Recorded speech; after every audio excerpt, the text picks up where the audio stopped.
Tout le monde parle du test FTP pour connaître son niveau, mais en réalité, le FTP, c'est pas si précis que ça. Aujourd'hui, je vais faire un test que je préfère largement, c'est le test de puissance critique. Pourquoi? Parce que c'est bien plus fiable et bien plus représentatif de ta physiologie. En fait, le FTP, c'est basé sur beaucoup d'estimations et d'hypothèses. Déjà, il faut faire un test 20 minutes. Ensuite, à partir de ce test 20 minutes-là, on va estimer notre puissance sur une heure. Donc, généralement, on prend 95% de la puissance sur 20 minutes.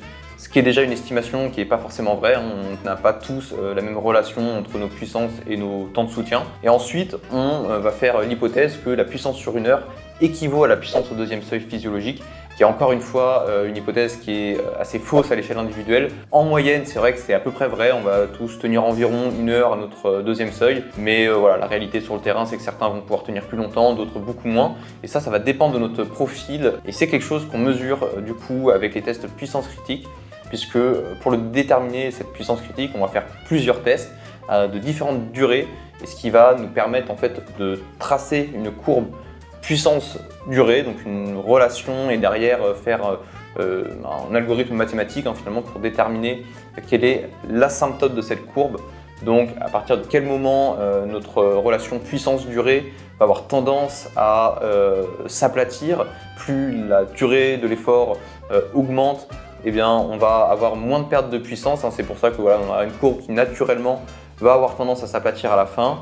Et on va prendre donc la puissance qui mathématiquement est l'asymptote, donc qui représente le moment où notre puissance va justement se stabiliser. Alors théoriquement et mathématiquement, ça serait du coup une puissance tenable à l'infini. En réalité, c'est pas le cas.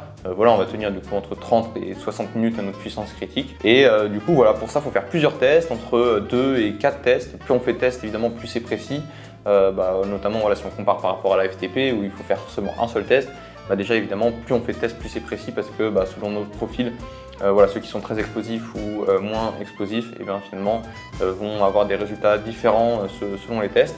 Ensuite, on obtient du coup un résultat qui est donc la puissance critique et qui représente le deuxième seuil physiologique, c'est-à-dire qu'une fois qu'on dépasse cette puissance-là, tous nos paramètres physiologiques vont dériver, on va petit à petit atteindre le VO2 max, notre lactatémie dans le sang va augmenter. Et donc tout ça, c'est des informations qu'on va pouvoir utiliser derrière à l'entraînement pour définir certaines séances, notamment des séances plutôt pour cibler le VO2 max. Par exemple, on sait qu'il va falloir se situer au-dessus de cette puissance critique si on veut atteindre le VO2 max. Si on veut travailler notre deuxième seuil physio, justement, il va falloir s'éloigner un petit peu de cette puissance critique. Et moi, généralement, je recommande de prendre un petit peu de marge, environ 20 watts en dessous de notre puissance critique, pour vraiment travailler sur l'accumulation de travail au deuxième seuil physio. Puisque si on s'en rapproche trop, mettons qu'on fatigue, qu'on dérive un petit peu, petit à petit, on va sortir de nos zones et aller dans une zone qui sera une intensité où nos paramètres physiologiques vont dériver. On va pouvoir utiliser cette puissance-là aussi pour suivre notre progression dans le temps. On va pouvoir refaire des tests plusieurs fois par an ou une fois par an. Ça peut être suffisant selon notre niveau. Plus on est entraîné, moins on a besoin de faire de tests parce qu'on progresse évidemment moins vite que quelqu'un qui débute le vélo. Mais si vous débutez, vous pouvez faire des tests 2-3 fois par an. Et on peut utiliser cette puissance-là aussi en course. Par exemple, si vous faites des grandes fonds d'eau, il va falloir plutôt éviter de dépasser cette puissance critique-là parce que dès que vous allez la dépasser, vous allez accumuler beaucoup plus de fatigue en dessous. Donc voilà, cette puissance elle est super intéressante. Moi je vais faire des tests là du coup. Aujourd'hui je vais faire un test 3 minutes. Demain je ferai un test 12 minutes et je me base seulement sur 2 tests. Alors voilà, on peut améliorer la précision du coup en ajoutant un troisième test. On peut ajouter un test 20 minutes également par exemple. Faire 3, 12 et 20 minutes, c'est vraiment très précis et très bien pour déterminer notre puissance critique. Moi je vais faire seulement 3 et 12, aujourd'hui 3 minutes et je vous emmène avec moi. Le sombre monarque débarque et étale son pouvoir, la puissance de l'ombre s'installe. Non, ne résiste pas, ne lutte pas, ne te détourne pas de la main tendue vers toi où je vais explorer le royaume de tes peurs, en devenir le dictateur pour mieux te dominer. Là, tu deviens raisonnable. Je viens de finir mon échauffement, voilà, j'ai fait 10 minutes de zone 2, ensuite 3 fois 2 minutes, 1 minute, les 2 minutes à puissance critique et la minute à leur récup. Donc voilà, je récupère un peu, une dizaine de minutes tranquille et ensuite j'attaque le test 3 minutes. Voilà, test 3 minutes fini. Moi je suis content, j'ai fait 470 watts. C'était dur, mais j'ai bien géré mon effort. On analysera ça tranquillement, mais vraiment j'ai bien fini. Donc ouais, je suis content. J'ai visé 470, j'ai fait 440 au mois de février. Donc ouais, ça fait une belle progression, je suis content. Contemple Mars de l'obscur côté. Le temple n'est pas peur, ouvre-moi ton cœur. Viens vers l'empereur, sentir la chaleur de l'obscurité. Pour toi il est l'heure de rejoindre l'armée des guerriers de l'ombre. Ne vois-tu pas ton côté clair qui succombe, c'est ta destinée. Pourquoi vouloir lui résister sans peine? Je ferai sauter les verrous de ta volonté. Sois l'autre dans la noirceur la plus pure de l'empereur et arbore les couleurs du côté obscur. Obscur, la force est noire, noire comme le château où flotte l'étendard, notre drapeau. Sois sûr que sous les feux, la vérité est masquée. Viens, bascule de notre côté. Obscur, la force est noire, noire comme le château où flotte l'étendard, notre drapeau. Sois sûr que sous les feux, la vérité est masquée. Viens, bascule de notre côté. Obscur. Nous devons tous deux unir nos efforts pour l'attirer vers le côté obscur de la force. Je voulais faire le test 12 minutes aujourd'hui, mais les sensations sont pas très bonnes. J'ai fait l'essoufflement, j'ai fait le début du test 12, mais trop dur, pas la grande forme. Donc je reporte le test 12 minutes à une prochaine fois. Bon, c'est vrai que c'est mieux quand on fait les tests de puissance critique d'enchaîner les deux tests de façon assez rapprochée. Voilà, bon là c'est pas grave, je réessayerai le test 12 minutes peut-être en fin de semaine ou pas. C'est quand même compliqué de placer des tests de puissance. Donc voilà, surtout sur les durées assez longues comme ça où finalement il faut une bonne forme physique et mentale. Et là peut-être qu'il m'a manqué un peu des deux certainement. Donc voilà, bon tant pis, ça sera pour une prochaine fois. Voilà, j'ai fini mes tests puissance critique. Alors comme vous l'avez vu aujourd'hui, je suis passé à côté du test 12 minutes. C'est pas grave, je le referai dans plusieurs jours. Pour l'analyse, je vais prendre un autre test 12 minutes que j'avais fait l'année dernière. En soi, c'est pas bien grave. Et pour déterminer les zones de puissance critique que je vais faire devant vous, je vais estimer la puissance que je voulais tenir aujourd'hui. Du coup, je vais aller sur intervals.ecu, l'application que j'utilise pour les zones d'entraînement. Et ensuite, j'irai faire l'analyse de la puissance critique sur Staminalytics. Je vous reparle juste après. Donc voilà, sur intervals.ecu, là je suis sur la séance du coup de mon test 3 minutes. Ce que j'aime bien regarder sur les tests de puissance, c'est d'un point de vue de la gestion, voilà, voir si le test a été bien réalisé par ceux que j'entraîne ou par moi quand je fais mes tests. Voilà, j'essaye d'augmenter la puissance au fur et à mesure et de ne pas partir trop fort. Moi je m'étais fixé 470, c'est exactement ce que j'ai tenu, mais je suis parti avec un petit peu de marge. Voilà, après 1 minute 30 j'avais 465 moyen, après 2 minutes j'avais 460 environ, et j'ai vraiment accéléré sur la dernière partie du test du coup pour atteindre du coup une moyenne totale de 470 en finissant presque à 500 watts de moyenne sur la dernière minute, et même la dernière 40 secondes à plus de 500 watts. Voilà, on se rend compte qu'on peut quand même pas mal augmenter notre puissance moyenne sur notre test en finissant fort. Ça va assez vite finalement de remonter les watts.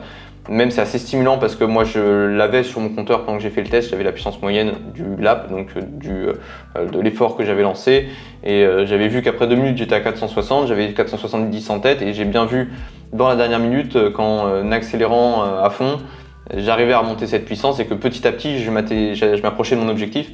Donc c'est forcément super motivant, ce qui fait que j'ai presque l'impression de finir le test sans trop de difficultés, parce qu'au final sur les 2 premières minutes je me mets pas tant dans le rouge que ça. Du coup on a presque l'impression qu'on pourrait faire encore plus. Je suis pas persuadé que je puisse faire beaucoup plus, peut-être un petit peu en gérant pas exactement à 470, mais je suis pas persuadé que je pourrais encore sprinter sur la fin. Donc voilà, moi je pense que c'est la meilleure stratégie et c'est celle que je vous recommande. Si vous avez aucune idée de votre puissance que vous pouvez tenir sur ce type d'effort là, ce que je vous conseille de faire, c'est de faire un test d'entraînement, on va dire. Vous partez sur donc un 3 minutes, vous le faites à fond. Si vous c'est pas grave, vous le refaites une autre fois, et justement vous vous basez sur cette première expérience là pour gérer mieux votre effort la seconde fois. Voilà, en soi, c'est pas un problème de recommencer ces tests plusieurs fois. Même vous l'avez vu du coup aujourd'hui, mon test 12 minutes, j'ai senti que j'étais pas dans une super journée, j'ai pas pu insister que ça, c'est pas grave, je le ferai un autre jour. Voilà, après faut pas non plus se redonner trop de possibilités de réessayer. Après on fait que ça et finalement on fait jamais de test complet. Mais voilà, bon, faut pas non plus à l'inverse se forcer si on n'est pas en forme, ou si on fait une stratégie, une gestion d'effort qui est vraiment mauvaise. Finalement on va avoir une puissance qui ne correspond pas du tout à notre capacité et ça impactera derrière nos zones d'entraînement, et c'est pas ce qu'on veut. Sur le test 12 minutes, j'ai pris un test que j'avais fait du coup l'année dernière où j'avais adopté à peu près la même stratégie. J'avais fait environ 345, 350 watts moyens sur la première partie du test, et j'avais accéléré à plus de 360 watts moyens sur la seconde partie, voilà, qui avait permis de augmenter un petit peu la puissance moyenne sur les 12 minutes. Et voilà, même principe que sur le test 3 minutes, moi je trouve ça plus stimulant dans ce sens-là et plus efficace. Voilà. Ensuite du coup on va aller sur Staminalytics. Donc c'est un logiciel qu'on développe voilà, avec d'autres collègues pour Cyclisme Performance Academy. Voilà, l'idée c'est d'en faire une boîte à outils, hein, d'avoir dessus plein de choses qu'on n'a pas sur les plateformes d'entraînement traditionnelles, hein, comme Interval.icu, TrainingPeaks, etc. Et du coup d'apporter des choses qui se font notamment dans des équipes pro au niveau World Tour, qui ont des data scientists, on appelle ça, qui vont être à temps plein dans l'équipe pour développer justement ces petits outils-là en plus. Et nous, notre objectif, c'est de les rendre accessibles à vous pour améliorer vos performances. Voilà, on a notamment un outil qui permet de faire ces tests physiologiques et de déterminer notre utilisation des graisses, notre utilisation des glucides, faire notre plan nutritionnel aussi hein, sur nos courses, mais aussi sur nos entraînements. On peut même exporter un petit fichier hein, qu'on pourra imprimer sur notre potence, hein, comme on peut le voir parfois sur les grandes classiques ou sur des étapes du Tour de France, etc. Donc, les équipes vont faire ça pour guider leurs coureurs. Faire aussi des splits de puissance, donc comment on gère notre effort sur les contre-la-montre notamment. On va pouvoir rentrer voilà, différents paramètres et qui nous permettront donc d'estimer ça avec le parcours du contre-la-montre, etc. Et vraiment définir précisément la gestion de notre effort, hein, c'est ce qui se fait voilà, à très haut niveau. Faire aussi un suivi perceptif avec les mesures de questionnaires qui nous permettent d'évaluer la forme du jour ou la fatigue à plus moyen terme on va dire. Voilà, ça c'est un outil de suivi que je trouve très intéressant, qui complète bien toutes les données de puissance qu'on a généralement et qui est parmi les tests les plus fiables finalement pour détecter la fatigue et le surentraînement. Donc c'est un test qui est très utile. Et voilà, il y aura plein de nouveaux outils hein, qui arriveront à l'avenir. L'idée c'est justement de faire grossir cette boîte à outils là et de vous proposer de plus en plus de choses.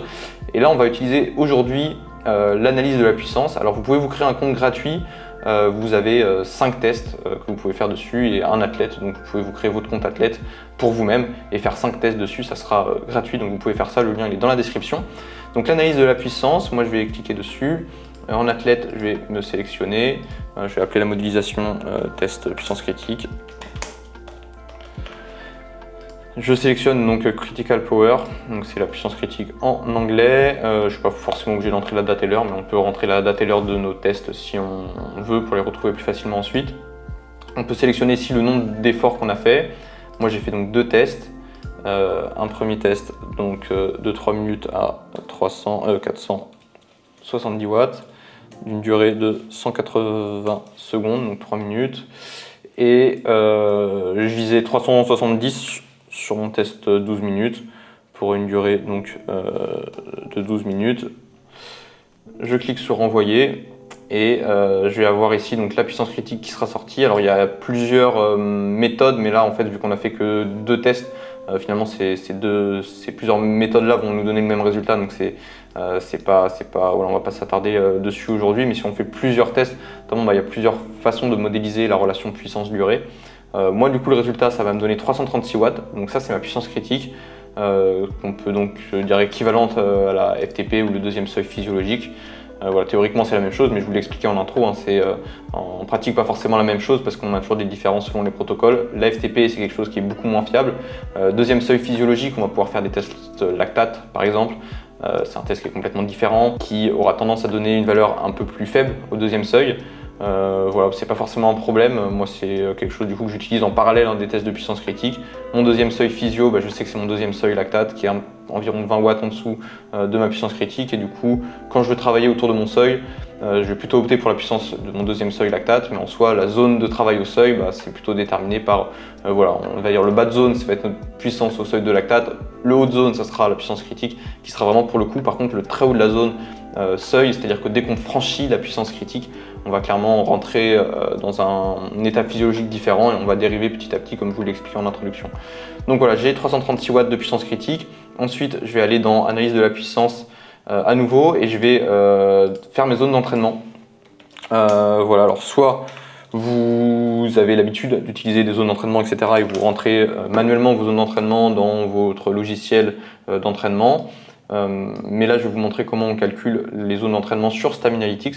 Ça va vous donner une bonne base, hein. Moi c'est les zones que j'utilise clairement sur ceux que j'entraîne. Donc j'entre du coup 336 watts ici, je peux entrer la FC Max aussi, c'est environ 200. J'envoie et là j'ai mes zones qui sont juste ici, voilà, qui correspondent du coup aux intensités auxquelles je pourrais travailler à l'entraînement. La zone 2 plutôt pour le travail d'endurance, donc les sorties longues. Voilà, ça correspond très bien à ce que je fais à l'entraînement, entre donc, 185 et 250 watts. La zone 3 Pour un travail plutôt moyenne intensité, on va dire, on va pouvoir accumuler beaucoup de temps dans cette zone-là. Donc c'est une zone qui est quand même assez intéressante parce qu'on va pouvoir accumuler beaucoup de charges de travail. Et notamment, moi, mon premier seuil va se trouver dans cette zone 3-là. Environ au milieu de cette zone 3. Donc des fois, je vais faire des entraînements au premier seuil, je vais cibler vraiment mon premier seuil lactate que j'aurai déterminé donc, par un test lactate. Voilà, en fait, quand on accumule les données, on accumule les tests, finalement, on va pouvoir préciser un petit peu ces zones d'entraînement. Vous pouvez très bien utiliser les zones d'entraînement telles quelles, mais voilà, si vous voulez approfondir l'entraînement et augmenter la précision de celui-ci, vous pourrez faire des tests complémentaires. Voilà, la zone 4 du coup pour le travail autour du deuxième seuil, zone 5 pour tout ce qui est travail de VO2 max, et la zone 6 pour le travail sur la filière glycolytique, donc vraiment sur la très haute intensité, les efforts entre 30 secondes et 2-3 minutes grand max. Et voilà, zone 7, c'est tout ce qui est vraiment sprint finalement, les efforts vraiment maximaux. Et voilà, vous pouvez du coup mettre ces zones-là dans votre logiciel d'entraînement et les utiliser. Voilà, j'espère que cette vidéo a répondu à toutes vos interrogations sur les tests de puissance, la puissance critique, le FTP, etc.